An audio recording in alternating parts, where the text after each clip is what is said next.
Will novel coronavirus delay PS5 and Xbox Series X? Hello and welcome to another episode of Virtual Legality. I'm your host, Richard Hoeg, managing member of the Hoeg Law business law firm of Northville, Michigan. And today we're going to talk about a bit of an interesting intersection between the world of business, video games, logistics management, manufacture, and unfortunately, the real world. As I would imagine that most, if not all of you, already are aware of, the novel coronavirus that originated in China and is now kind of spread across many of the countries of the world has had an impact on all facets of travel and manufacture and logistics.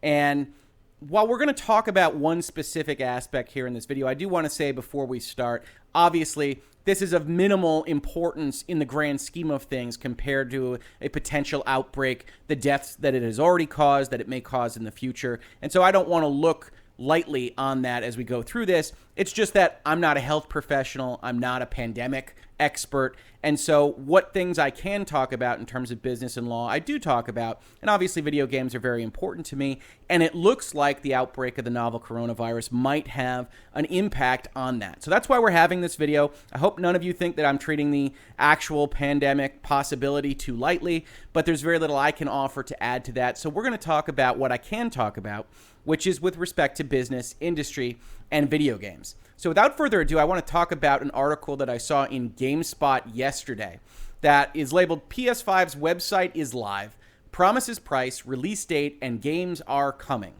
PlayStation 5 is on the way, but many of the biggest details have not yet been shared. Sony has already confirmed the PlayStation 5 is launching this year. Its release is coming sometime this fall. And now the company has opened PS5's official site. The dedicated landing page doesn't feature many details yet, but it does offer a sign-up for a newsletter and a brief promise of announcements to come. And actually, this website went up a couple days before that article, and I remember having seen it and commenting on it a bit in social media, where I pointed out that this is the kind of messaging that I would have expected from Sony really last year. If we look at what they actually say here, it's a very blank website. We've got the logo of the PlayStation 5, which is really no surprise to anybody that has followed PlayStation logos. But then we have the following note. This is really the only note here. We've begun to share some of the incredible features you can expect from PlayStation 5, but we're not quite ready to fully unveil the next generation of PlayStation. That's exactly the kind of message you would expect really far out from the launch of the console. And if we go back and we look at 2013, we see that Sony made their PlayStation 4 kind of coming out press conference in February of 2013. And it might be the case that the launch of this website and this language has been ready for a while, and this is actually a full prelude to an announcement in the next couple weeks or month. I don't know. I can't say that for sure, but it does feel a little bit more ambiguous, a little bit more amorphous than we are used to when we are only supposed to be 6 months out, something along those lines, from a launch of a brand new console. And that can make sense. As I also talked about in social media and with some other folks that have conversations with me on these topics, it's worth noting that both sides of this coin, Microsoft and Sony, have an incentive to go second. And that incentive was really proven in 2013 when Microsoft had their big blowout special for the Xbox One. That was the TV presentation, had their price point, had a mandatory connect, had all this stuff. They had all these issues with messaging. And then Sony came out at E3 and revealed their product, revealed that it was stronger, revealed that it was cheaper, that you could trade games, all these things. And that momentum really carried them a long way into the generation. Arguably is the reason that they won the generation on the whole, at least as between Microsoft and Sony. We can talk about the Nintendo Switch, which I love, at another time, but that's competing on a kind of different axis than Sony and Microsoft were competing in this last generation. So there are reasons to go second, and there are reasons for both Microsoft and PlayStation to kind of play the cards close to the vest. But one other confounding characteristic of this is that outbreak of the novel coronavirus. And there was an article yesterday in Business Insider that actually talked about this a little bit. It says the PlayStation 5 and new Xbox are due out this holiday. Both are, but both could be delayed because of the coronavirus. I thought that was interesting because it's not necessarily something that we think about a lot. Obviously, I think a lot of us feel for the people that are involved in those areas. Obviously, there's plenty of concern as these cases pop up in various places in the United States and elsewhere where you might find yourself. But I don't know that we necessarily think about tech manufacturing when we should. If you're not familiar with it, a lot of manufacturing of all kinds takes place in China due to the lower costs of making things in China for any number of reasons, which we won't get into here. But because of that lower cost and because of the facilities that are available in China and in Asia in general, there are a lot of places that make these things, the technology that we love, that we use every day, that are very, very close to the epicenter of the outbreak and are otherwise closing or having their actual manufacturing processes altered to try to reflect the dangers and the safety concerns that are now kind of all around the world with respect to this new virus. They say this holiday season, the next PlayStation and Xbox consoles are scheduled to arrive. But the PlayStation 5 and Xbox Series X, just like much of the world's consumer electronics, are being manufactured in China. And China is currently the focal point of the Wuhan coronavirus outbreak. Of the more than 560 people who have died from the virus, I think it's of 680 as of today, all but 2 fatalities have been in mainland China. Over 28,000 people were reported as infected as of Wednesday. China's manufacturing sector, which is responsible for producing the vast majority of the world's consumer electronics, has been hit particularly hard. Foxconn, the manufacturing giant that produces the iPhone, is quarantining workers. At least one supply chain executive told Nikkei Asian Review that the coronavirus situation in China could affect the planned production schedule of the next iPhone. We're going to take a look at those stories in a little bit. Similarly, as Microsoft and Sony ramp up production of their next-gen consoles, those launches could see delays or at least constrained launch supply due to the coronavirus outbreak. Now, that's really the money line here in this article, and this is one of the things that I commented on when I saw it yesterday. But my initial knee-jerk reaction is there absolutely will be a supply constraint. It's very difficult to see all of these issues with manufacturing in the year that you are supposed to release a brand new product and not have it be supply constrained when you have this kind of logistical issue. So I do think it's going to be limited supply. If it releases this year, either the PlayStation 5 or the Series X, then I do think if you're very, very interested in those products, you're probably going to want to jump in on those pre-orders very fast. And I don't know that Sony or Microsoft will actually know how many of those products they are going to be able to ship in 2020 based on these kinds of things. But one of the words there that is really interesting is, could it see a delay? And you think about these things, we're at the end of year 7 for both of these consoles. They launched in 2013. This is not the kind of thing where either Microsoft or Sony would very much like to see a delay. This has all been planned. Presumably, they've got plans going back even a couple of years as to how this launch will proceed, how it will look, how it will be marketed, exactly what they are going to do to improve on their position from the last launch to hopefully stymie some of their competition and get that momentum going forward. And this is an X factor that neither Microsoft nor Sony can fully predict. We talk a lot about business decision-making in virtual legality, and yes, there are a lot of really smart people in a lot of very big rooms talking about a lot of different exigent circumstances that can happen with respect to a launch. But a massive kind of pandemic-esque outbreak of a virus that affects manufacturing across the entire manufacturing sector of your primary manufacturing location is not one that people would have necessarily had a contingency plan for. So right now, everybody's sitting, looking at each other and saying, what is this going to look like exactly? And so Business Insider doesn't know. Certainly Sony and Microsoft don't know. They're undoubtedly monitoring the situation, seeing what they can and can't do. But it's one reason why, in my opinion, you see some of this slow ball play that maybe Sony wanted to announce a little bit earlier, wanted to have a little bit more in that website, wanted to talk about a little bit more of the details surrounding their new console. And we're going to get to an article at the end of this video that talks about how they aren't really necessarily even settled on price point. And I would argue that that's because price point is very fundamentally related to what the logistics costs of actually manufacturing, shipping, and getting products out into store shelves is for the company. And with these kinds of variables, you don't know. Because if you're a fan of economics, you know when supply goes down, the price goes up. And right now what's happening is the manufacturing capability of the earth is going down. And that means the price for that manufacturing goes up. And I think everybody's going to have to react to that. Everybody's going to have to figure it out. And because Microsoft and Sony want to launch at the same time, what you've got is an even more constrained supply of manufacturing. Essentially, both of these groups want to use these factories to make their stuff, get more out on store shelves. And now you've got essentially something of an auction process about the time and ability of these manufacturers to make what Sony and Microsoft need. Now, that doesn't mean that they're all using the same factories. It doesn't mean that they're all even using the same kind of factory lines. And those will have been in process before now. But when we talk about Foxconn, we talk about the other big manufacturing companies in China, that is part of the story. So oftentimes I see a story like this on the internet. Maybe I see a video like the one I'm making right now, and I say, probably not, probably a bit of hyperbole, and everything might turn out just fine. But right now, with manufacturing severely impacted for at least a month, if not more, in 2020, I think this is a very real thing to consider, and one or both might actually opt out and say, hey, we wanted to get it out in holiday, but it'll actually be in spring. And that wouldn't be that unusual in a circumstance like this. Obviously, it would not be what either side wants to do, and I think probably they're looking at each other from across the room here and trying to suss out what the other one is going to do with respect to these launches. Continuing with the article, the video game sector is currently manufacturing or beginning to once in several years product generation change for the 2020 holiday season.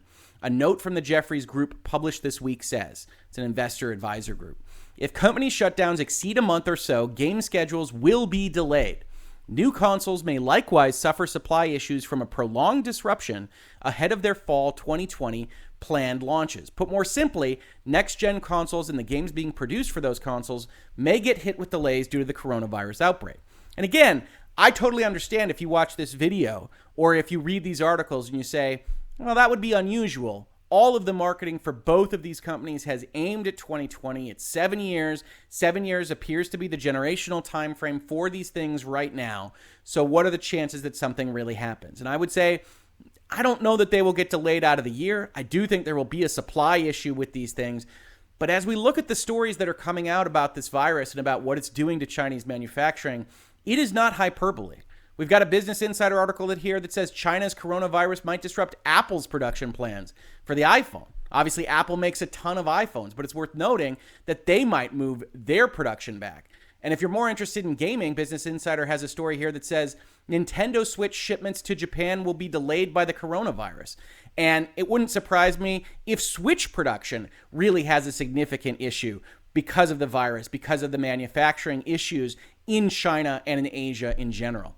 And finally, if that doesn't convince you, yesterday there was a tweet from Private Division that took me personally by surprise that said, we're delaying Outer Worlds on Nintendo Switch. That's The Outer Worlds. That's the game that Obsidian made that is published by Private Division, in which you go to various different planets. Came out last year, but they were doing a port for the Nintendo Switch, and that was delayed now by coronavirus. It says, due to the coronavirus impacting the Virtuous team working on the port, to provide them enough time to finish development. We'll now be releasing the physical version on a cartridge. They were going to do a download before, so they're adding a little good news to go with the bad.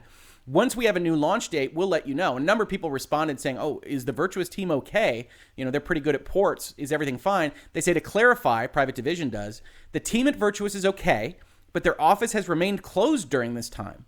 We are working with the team to determine an updated development timeline, and we'll share more regarding a launch date shortly.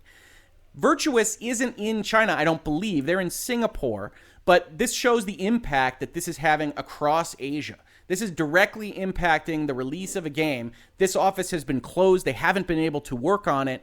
To the extent this extends not just to production, but also to development across Asia, it wouldn't surprise me to see more and more of these kinds of announcements in the next couple of weeks. So I think we are looking at something that is novel, not to put a pun on it, in the gaming sphere, because we haven't seen something like this delay before really impact everybody that you might be interested in across technology. Apple, Nintendo, Sony, Microsoft, all dealing with this issue at once and all competing for specific resources that they need to make what it is that they want to make. And that brings me to the last article that I wanted to reference here, which is in VGC. It says, PS5 price has yet to be determined, Sony suggests. Sony Chief Financial Officer Hiroki Totoki has suggested the company has yet to determine the PlayStation 5 price as it attempts to balance its position based on several known and unknown factors. Chief among the latter will likely be Microsoft's Xbox Series X pricing plans. Now, I think that's absolutely warranted. I put a tweet out myself that jokingly said, hey, Sony should just announce that their box is going to be $50 less than the Series X and then let Microsoft set the clearing price. But that's only part of the discussion here, as we've seen from the articles that we've just talked about. Yes, they want to be strategic. Yes, they probably want to equal or beat Microsoft in order to make sure there are a lot of consoles under players' TVs this holiday season, or later if it winds up getting delayed. But that's only part of the discussion. Let's look at the quotes. First, we must absolutely control the labor cost, the personnel cost. It must be controlled. That's the logistics burden. That is going into the question of what manufacturing cost looks like, what shipping cost looks like. And not only just for Sony, not only just because of this viral outbreak, but also because Microsoft wants to be looking at the very same things at the very same time. Continuing with the quote, and the initial ramp up, how much can we prepare initially? We will work on the production and the sales, and we will have to prepare the right volume as we launch this. We don't want to have a volume out there that is incorrect for what the market demand is at the initial price point, especially if we're dealing with highly variable manufacturing and shipping costs. So we have to think about all that stuff. And right now, in February 2020, as I give you these quotes, as I talk to the investors on this call, as you know, there are a lot of global manufacturing issues that we are trying to work through. Continuing with the quote, what is not very clear or visible is, because we are competing in this space, Microsoft's statements to the contrary notwithstanding, Microsoft's only competing with Amazon and Google. If you didn't see it, they think that Nintendo and Sony are poorly positioned.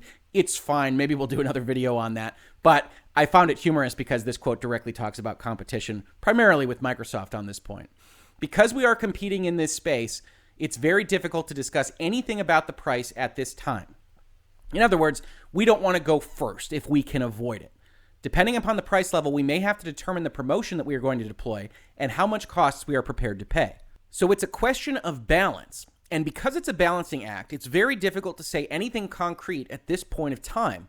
But when I said smooth transition, we mean that we will definitely choose the optimal approach and that we will try to have the best balance so that we will be profitable in the life and during the life of this product. In other words, as we've seen when somebody launches a console, there are planned for reductions in price as hopefully manufacturing and parts come down in price and that you can sell it to the user base for cheaper and hopefully continue to grow your base right until the end of your generation. So all of this is normal, and none of this actually mentions the manufacturing and other kind of confounding issues that we were talking about in this video. But I do think it is part of the discussion.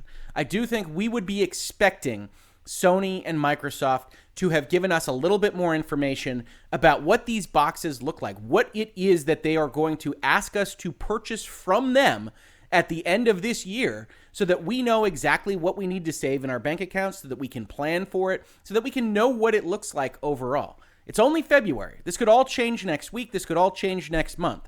But I do think the combination of trying to do a double launch, having Nintendo actually be the most popular video game system for the last 12 or 18 months, and needing those manufacturing resources to get Switches and Switch Lights out the door, along with Apple and everybody else using that manufacturing capacity, you've got a situation that has the possibility of actually having this viral outbreak affect the video game industry in a way that we haven't seen before. And I do think that's a story worth following as part of, obviously, the bigger, more humanitarian focused look at the coronavirus and what kind of impact it is having on the world on the whole. This has been Virtual Legality for today. If you like this, please like, please subscribe, please comment on the video, please share it around to anybody that you think might be interested. I do love to have those interactions. I do love to have those conversations. And as it turns out, YouTube actually likes those interactions and engagements too. So if you can do that for me and for the channel and for the series, I would appreciate it. I want to continue to have these conversations with as broad a group as possible. Otherwise, if you saw this on YouTube, thank you so much for watching. And if you listen to it in its podcast form, thank you so much for listening. And I will catch you on the very next episode of Virtual Legality.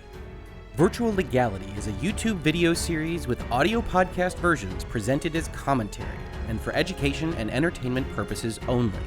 It does not constitute legal advice and does not create an attorney-client relationship. If you have legal questions about the topics discussed, please consult your own legal counsel.